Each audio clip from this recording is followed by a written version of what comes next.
नमस्ते विद्यार्थियों, बगरू महिला पीजी महाविद्यालय की ऑनलाइन क्लासेस में आप सभी का हार्दिक स्वागत, हार्दिक अभिनंदन। मैं अनिल कुमार छिपा। आपको इकोनॉमी का एक टॉपिक है बीए पार्ट थर्ड में अवसर लागत सिद्धांत। हमने इसके बारे में पहले पढ़ा है। अब हम अवसर लागत सिद्धांत की जो मान्यताएं हैं उन मान्यताओं के बारे में पढ़ने वाले हैं। तो पहला हम एक बार पिछला देख लेते हैं। अवसर लागत सिद्धांत की जो पूर्ण रूप से परिभाषा दी थी, जिसकी व्याख्या जिन अर्थशास्त्री जी ने की थी, उन अर्थशास्त्री जी का नाम है हेबरलर। हेबरलर जी ने अवसर लागत सिद्धांत की पूर्ण व्याख्या की थी, इसलिए हम उन्हीं के बारे में पढ़ते हैं। और आज हम इस वीडियो के अंतर्गत उन्हीं की मान्यताओं को पढ़ेंगे। अर्थात हेबरलर जी ने जो अवसर लागत सिद्धांत में जो मान्यताएं दी है, हम उन्हीं मान्यताओं को पढ़ने वाले हैं। अर्थात अवसर लागत सिद्धांत में कौन कौन सी चीज़ें हमें देखने को मिलती है, कौन कौन से नियम लागू होते हैं, वो नियम जो होती है, वो चीज़ें जो होती है, वो जो मान्यताएं जो होती है, हम उनको आज पढ़ने वाले हैं और इसी की हम व्याख्या करने वाले हैं। तो कुल मिला के अगर बोर्ड पर हम देखते हैं तो हमें कुल मिलाकर 7 मान्यताएं देखने को मिलती है। हम प्रत्येक मान्यता का जो बिंदु है उसके बारे में आज पढ़ने वाले हैं। तो विद्यार्थियों, ज़्यादा समय न लेते हुए आज हम इन मान्यताओं को प्रारंभ करते हैं। तो हमारा पहला मान्यता का जो टॉपिक है, जो पॉइंट है हमारा इस टॉपिक का पहला पॉइंट हमारा कहता है कि अवसर लागत सिद्धांत के अंतर्गत जो है वस्तु एवं साधन बाजार में पूर्ण प्रतियोगिता पाई जाती है। विद्यार्थियों, ध्यान से सुनना, ध्यान से समझना। वस्तु, एक तो वस्तु में और साधन बाजार में आप जिस वस्तु का निर्माण करने जा रहे हो, तो आपको उस वस्तु का निर्माण करने के लिए बाजार से अन्य प्रकार के संसाधनों को परचेज करना पड़ेगा। तो उन संसाधनों की बात कर रहा है ये। जैसे मान लो कि आपको ना एक चेयर बनानी है लकड़ी की, तो आप बाजार से लकड़ी खरीदोगे, वो उस चेयर के लिए संसाधन है। वो चेयर कब कहलाएगी? जब वो बन चुकी होगी तब वो चेयर कहलाएगी, तब कुर्सी कहलाएगी। आपको लकड़ी खरीदनी पड़ेगी, आपको जो औजार होते हैं वो खरीदने पड़ेंगे, केले खरीदनी पड़ेगी, चिपकाने के अन्य साधन खरीदने पड़ेंगे। तो इस प्रकार के जो साधन बाजार जो होता है, वस्तु एवं साधन बाजार में पूर्ण प्रतियोगिता पाई जाती है। तो विद्यार्थियों, आप उस चेयर का निर्माण ही तब करोगे जब आपको लगता है कि इसकी आवश्यकता या इसकी डिमांड हमारे लिए ज़्यादा है। तो जहाँ पर ज़्यादा डिमांड होती है तो वहाँ आपको पता है कि आपस में कंपनियों में कॉम्पिटिशन होता है, प्रतियोगिताएँ ज़्यादा होती है। तो अवसर लागत सिद्धांत में यही होता है, जहाँ पर कंपटीशन ज़्यादा होता है, अर्थात वो एक वस्तु को छोड़ देता है और दूसरे वस्तु का निर्माण अत्यधिक करने लगता है और एक वस्तु की इकाइयों को वो कम कर देता है। ऐसा क्यों हो रहा है? क्योंकि दोनों में कंपटीशन ज़्यादा हो रहा है। और ये कंपटीशन जो होता है वही अवसर लागत सिद्धांत को जन्म देता है। तो यहाँ पर यही हमें समझाना चाह रहा है कि वस्तु एवं साधन बाजार में पूर्ण प्रतियोगिता पाई जाती है। अर्थात इनमें पूर्ण रूप से साधनों में, उत्पादन के साधनों में पूर्ण रूप से प्रतियोगिता पाई जाती है ताकि हम उत्पादन को बढ़ा सकें।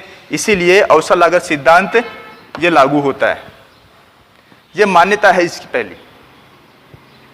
दूसरी हमारी मान्यता आती है विद्यार्थियों कि प्रत्येक वस्तु की कीमत उसके सीमांत लागत के बराबर होती है। विद्यार्थियों, सीमांत लागत के बराबर नोट कर लो विद्यार्थियों। मैंने पहले भी सेकेंड ईयर में आपको बहुत बार बताया है कि सीमांत लागत के बराबर होती है। अर्थात पहले हम सीमांत लागत का मतलब समझ लेते हैं कि सीमांत लागत क्या है। तो सीमांत लागत का मतलब ये होता है कि आप जब एक अतिरिक्त इकाई का उत्पादन करते हो, तो जो दूसरी इकाई जो बना रहे हो आप, उसकी कॉस्ट कम हो जाती है। कैसे कम हो जाती है विद्यार्थियों? एक बार देखेंगे। आपने पहले एक इकाई बनाई, एक मजदूर है जो आपसे 500 रुपये दिन के लेता है। कितने रुपए ले रहा है वो? 500 रुपये एक दिन का लेता है। अगर आप एक दिन में एक ही इकाई बना रहे हो, एक दिन में एक इकाई बना रहे हो, तो हमारी ये एक इकाई कितने की पड़ती है? 500 रुपये उन्हें मजदूरी के दिए वो, और प्लस आपने 200 रुपये की सामग्री खरीदी, रॉ मटेरियल खरीदा। तो टोटल मिला के एक सामग्री हमें कितने की पड़ रही है? 700 रुपये की पड़ रही है। परंतु वो व्यक्ति अगर एक दिन में 2 वस्तुओं का निर्माण कर देता है, अर्थात एक अतिरिक्त इकाई का निर्माण और कर देता है, तो ये जो 500 रुपये जो एक दिन की मजदूरी वो ले रहा है, जो एक दिन की मजदूरी जो 500 रुपये ले रहा है, अब वो 2 इकाइयों में बढ़ जाएगी, अर्थात अब जो है वो बढ़कर दोनों इकाइयों में बटेगी। तो प्रत्येक इकाई के 250 रुपये हिस्से में आएंगे और प्लस 200 रुपये की वो सामग्री इतनी की इतनी लगने वाली है। तो हमारी कॉस्ट निकल के आती है इसकी 550 रुपये। तो पहले जो हमने इकाई बनाई थी उसकी कॉस्ट कितनी आ रही थी, 700 रुपये आ रही थी, परंतु अब जो हम इकाई बना रहे हैं उसकी जो कॉस्ट है वो 550 रुपये आ रही है, क्योंकि यहाँ पर जो है वो एक ही दिन में 2 इकाइयों का निर्माण कर रहा है। तो विद्यार्थियों देखने को क्या मिलता है कि जिस प्रकार से हम एक अतिरिक्त इकाई का उत्पादन करते जाते हैं तो हमारी लागत जो है उसमें डिफरेंट देखने को मिलता है। तो हमारी परिभाषा क्या होती है सीमांत लागत की, कि एक अतिरिक्त इकाई के उत्पादन से कुल लागत में जो वृद्धि हो जाती है, कुल लागत में जो वृद्धि हो जाती है। पहले एक इकाई के 700 रुपये आ रहे थे, अब 2 इकाइयां बनाई है हमने तो 550 और 700 कुल मिला के हमारे पास जो है 1250 रुपये जो है उसकी लागत आई है। अर्थात एक अतिरिक्त इकाई का हमने उत्पादन किया है तो हमारे 550 रुपये और कॉस्ट बढ़ गई है। तो अब हमारी टोटल जो हो गई है 1250 रुपये हो गई है। लेकिन ये उत्पादन पे हुआ है। अगर प्रति इकाई के रूप में हम देखते हैं तो प्रति इकाई हमारी कॉस्ट घट गई है, क्योंकि पहले एक इकाई हमारी 700 की पड़ रही थी, अब दूसरी इकाई बनाई है तो 550 की पड़ रही थी। इसी प्रकार से आप एक ही दिन में तीसरी इकाई बनाते हो तो आपकी राशि और टूट जाती है, आपकी कॉस्ट और कम हो जाती है। तो ऐसा जो सिद्धांत होता है, इस प्रकार की लागत तो बढ़ रही है परंतु प्रति इकाई जो लागत है परंतु वो घट रही है। भाई आप एक इकाई बनाओगे तो 500 आया, 2 इकाई बनाई तो 1250, तो कॉस्ट तो बढ़ गई ना। 2 इकाइयों की कॉस्ट हो गई है, वो कॉस्ट तो बढ़ गई है, परंतु प्रति इकाई के हिसाब से देखते हैं तो इसकी लागतें कम हो गई है। तो प्रति इकाई के हिसाब से लागतें कम हो रही है परंतु उत्पादन बढ़ा रहे हो आप, तो लागत भी बढ़ती जा रही है कंटिन्यू, तो वो कहलाती है सीमांत लागत। तो इसी प्रकार से हमारी दूसरी मान्यता क्या कह रही है कि प्रत्येक वस्तु के कीमत, उसके प्रत्येक वस्तु की जो कीमत होगी, ये सेलिंग प्राइस की बात नहीं कर रहा है, ये लागत की बात कर रहे, जो उत्पादन कर रहे हो उस लागत की, प्रत्येक वस्तु की कीमत उसकी सीमांत लागत के बराबर होती है। तो सीधी सी बात है, उसकी सीमांत अर्थात जो अंतिम जो इकाई का निर्माण कर रहे हो इसके बराबर होगी। जैसे पहले इकाई का हमने उत्पादन किया तो 700 रुपये आया, दूसरी इकाई का उत्पादन किया हमने तो 500 रुपये आया। तो अब जो ये जो आपने दूसरी इकाई बनाई है इसकी लागत जो है, इसकी जो कीमत है वो कीमत इसकी सीमांत लागत, अब सीमांत लागत 550 आई है तो इसकी सीमांत लागत के बराबर इसकी कीमत होगी। और पहले जी वाली वस्तु की बात करें तो इसकी जो कीमत है वो इसकी 700 के बराबर होगी, क्योंकि यहाँ पर सीमांत लागत कितनी आ रही है, 700 की आ रही है। उसी प्रकार से अगर आप तीसरी वस्तु का निर्माण करते हो तो आपके 500 रुपये जो आपकी फिक्स कॉस्ट है वो 3 वस्तुओं में बढ़ जाएगी और इसकी प्रति इकाई लागत तीसरी वस्तु की और भी कम आ जाएगी। तो इसकी सीमांत लागत और तीसरी वस्तु की जो कीमत है वो दोनों बराबर हो जाएगी। ठीक है विद्यार्थियों, आगे चलते हम। किसी भी उत्पादन के साधन की इकाइयों की कीमत प्रत्येक उद्योग में समान होती है। किसी भी उत्पादन के साधन की इकाइयों की कीमत, अर्थात आप किसी प्रकार का उत्पादन करते हो तो आपको किसी न किसी साधन की इकाइयों की आवश्यकता पड़ती है। साधन की इकाइयां ही खरीदेंगे ना हम। भारत देश में तो बहुत कोई हजारों लाखों करोड़ों टन लकड़ी है, तो करोड़ों टन लकड़ी तो लेके आएंगे हम, इकाइयों में लेके आएंगे। तो किसी भी उत्पादन के साधन की इकाइयों की जो कीमत होती है, अर्थात उसकी जो कीमत होती है वो प्रत्येक उद्योग में समान होती है। प्रत्येक उद्योग का मतलब ये होता है विद्यार्थियों, पहले हम उद्योग और फर्म का मतलब समझ लेते हैं। प्रत्येक जो कंपनी जो होती है जो केवल वस्तुओं का निर्माण करती है, तो वस्तुओं का निर्माण करने वाली एक जो कंपनी होगी, एक इकाई जो होगी, उसे हम फर्म कहते हैं। क्या कहेंगे विद्यार्थियों, उसको हम फर्म कहेंगे। जैसे कोल्ड ड्रिंक, जैसे पेप्सी बनाने वाली कंपनी है तो पेप्सी जो है एक फर्म हो गई। ठीक है, तो ये कहलाएगी फर्म। अब उद्योग क्या होता है, उद्योग का मतलब होता है एक ही प्रकार की वस्तु का उत्पादन करने वाली फर्मों का जो समूह होगा वो समूह कहलाएगा उद्योग। जैसे हमने पहले थम्सअप की बात की थी या पेप्सी की बात की थी, उसी प्रकार से मिरिंडा बनती है, माउंटेन ड्यू बनती है, या अलग अलग प्रकार के पेय पदार्थ बनते हैं। तो सारे के सारे पेय पदार्थों को अगर हम बनाने वाली कंपनियों को अगर एक साथ देखें तो उनका एक ग्रुप बन जाता है, एक समूह बन जाता है। उस समूह को हम कहते हैं उद्योग।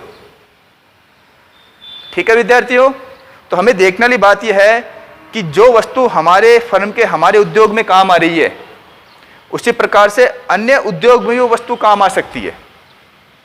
कैसे आ सकती है देखेंगे कि जो डीजल जो होता है वो परिवहन उद्योग में भी काम आता है। जितनी भी गाड़ियां चलती है, प्राइवेट सेक्टर हो या गवर्नमेंट सेक्टर हो या दोनों का मिक्स में सेक्टर हो, उनकी जो गाड़ियां चलती है उसमें डीजल की खपत होती है। उसी प्रकार से उसी डीजल का अन्य उद्योग में भी काम आता है वो। ठीक है, तो इसका मतलब ऐसा नहीं है कि हमें तो वो पेट्रोल या डीजल सस्ता देंगे और अन्य जो उद्योग है उनको पेट्रोल डीजल की कीमतों में कुछ डिफरेंट करके देंगे। नहीं, उत्पादन का जो साधन है, ये उत्पादन का साधन की जो इकाई है डीजल जो है, उसकी कीमत जो है प्रत्येक उद्योग में, चाहे आप किसी भी उद्योग में चले जाओ, उस उद्योग में आपको जो कीमत है वो समान देखने को मिलेगी। आप एक दुकान में कोई वस्तु लेने जाते हो, है ना, तो क्या दूसरी दुकान में जाओगे तो क्या वो उससे महंगी मिल सकती है? क्या जो कंपनी की वस्तु है जिसकी रेट आपको पता है वो फिक्स रेट की है, वो नहीं मिलेगी आपको उसी रेट में, लगभग उसी रेट में मिलेगी। हो सकता है वो आपको चीटिंग करके ज़्यादा भी देने की कोशिश करे, लेकिन आप पढ़े लिखे हो तो आप देख के बता सकते हो कि ये वस्तु इतने की ही है। उसी प्रकार से प्रत्येक साधन की इकाई की कीमत जो होती है वो प्रत्येक उद्योग में समान होती है। जब एक ही संसाधन की इकाई जो होगी वो प्रत्येक उद्योग में समान होगी, तभी तो हम अपॉर्चुनिटी का लाभ उठा सकते हैं कि वहाँ पर भी इस इकाई का समान है, जो इकाई जो हम संसाधन जो है उस समान मात्रा में या समान मूल्य में मिल रही है। तो हम क्या करेंगे, वहां पर हमें ज्यादा लाभ हो रहा है तो इस इकाई को कम करके वहां का लाभ उठाएंगे। यह अवसर लागत सिद्धांत की मान्यता है। ठीक है विद्यार्थियों, तो किसी भी चीज का उत्पादन करना चाहते हो और उत्पादन की जो सामग्री जो है, उत्पादन का संसाधन जो है, अगर वो अन्य उद्योगों में भी काम आ रहा है तो वहां पर भी उसकी जो मूल्य होगा, जो उसका जो कीमत होगी, वो कीमत आपको समान मात्रा में देखने को मिलेगी। अब आगे चलते हैं विद्यार्थियों, चौथा पॉइंट है हमारा, उत्पादन के विभिन्न साधन पूर्ण रोजगार की स्थिति में होते हैं। देखेंगे विद्यार्थियों, उत्पादन के विभिन्न साधन जो है, उत्पादन का कोई भी साधन ले लो आप, वो पूर्ण रोजगार की स्थिति में होगा। अगर उत्पादन का कोई भी साधन है जो आपको रोजगार नहीं दे सकता, तो आपको व्यापार के अवसर मिलेंगे क्या? नहीं मिलेंगे। जब उत्पादन नहीं हो रहा है, जब पूर्ण वो उत्पादन के साधन जो है किसी को रोजगार ही नहीं दे पा रहे हैं,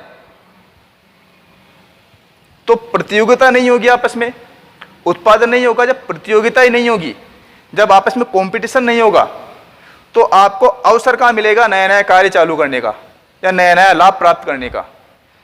तो अवसर लागत में अक्सर ये देखा गया है कि उत्पादन के जो विभिन्न साधन होते हैं वो पूर्ण रोजगार की स्थिति में होते हैं, क्योंकि कोई भी साधन का प्रयोग, उत्पादन के किसी भी साधन का प्रयोग हम तभी करते हैं जब वो लोगों को रोजगार दे सकता हो। जब लोगों को रोजगार देगा, उत्पादन बढ़ेगा, कंपनी की लाभ बढ़ेंगे, तभी तो नई नई अपॉर्चुनिटी आपस में देखने को मिलेगी। और एक सामान्य व्यक्ति जो होता है, जो कंपनी को चलाने वाला होता है, वो नई नई अपॉर्चुनिटी का लाभ उठाने का प्रयत्न करता रहेगा। तो इस प्रकार से उत्पादन के विभिन्न साधन में पूर्ण रोजगार की स्थिति पाई जाती है। ऐसा अवसर लागत सिद्धांत के अंतर्गत देखने को मिलता है, क्योंकि अवसर लागत सिद्धांत लागू वही होगा जहां पर पूर्ण कंपटीशन होगा, आपस में प्रतियोगिताएं होगी, तभी तो अवसर लागत सिद्धांत लागू होगा। जहां पर आपस में प्रतियोगिता लागू होगी, वहां पर अवसर लागत सिद्धांत लागू हो रहा है, तो उस वहां पर उत्पादन करने के लिए उत्पादन के जो साधन होंगे वो पूर्ण रोजगार की स्थिति में हमें देखने को मिलते हैं। जैसे हमने पहले वीडियो में लिया था, खेत का उदाहरण लिया था। अगर जो खेत है 5 बीघे का, अगर वो उत्पादन करके दे रहा है तो वो उत्पादन करके देगा, तभी तो हम अवसर लागत का फायदा उठाएंगे, अवसर का फायदा उठाएंगे। अगर वो खेत जो है पूर्ण रोजगार की स्थिति में नहीं है, अर्थात वो पूर्ण रूप से उत्पादन नहीं कर पा रहा है, तो अगर पहली कंपनी को पूर्ण रूप से उत्पादन नहीं कर पा रही है, तो हम अपॉर्चुनिटी का फायदा कैसे उठा पाएंगे? हम उस खेत में अतिरिक्त चीज़ों का उत्पादन कैसे कर पाएंगे, हम बाजरे का उत्पादन कैसे कर पाएंगे अगर आप गेहूं का उत्पादन कर रहे हो तो इस प्रकार से पूर्ण उत्पादन के साधन जो होते हैं उनमें पूर्ण रोजगार की स्थिति देखने को मिलती है। ठीक है विद्यार्थियों, आगे चलते हैं 5वें पॉइंट पर, 5वें मान्यता पर। उत्पादन के प्रत्येक साधन की कीमत प्रत्येक प्रयोग में सीमांत उत्पादन के बराबर होती है। देखेंगे प्रत्येक प्रयोग में सीमांत उत्पादकता के बराबर होती है, अर्थात उत्पादन का जो प्रत्येक साधन जो होगा, जैसा हमने यहाँ पर पहले पढ़ा है कि उत्पादन का जो प्रत्येक साधन होगा, अर्थात यहाँ पर 500 रुपये जो श्रम घंटों में लिए हैं कि वो श्रमिक जो है 500 रुपये एक दिन के ले रहा है, तो उत्पादन का साधन हो गया है। अब उत्पादन के साधन की कीमत प्रत्येक प्रयोग के सीमांत उत्पादक, अर्थात अगर आप इस उत्पादन का साधन जो श्रम है इसका अगर प्रयोग करते हो, अगर इनसे आप इकाइयां बनवाते हो, तो प्रत्येक जो नई इकाइयां बन रही है तो इसकी जो नई इकाई बनेगी उसकी सीमांत लागत के बराबर होगी।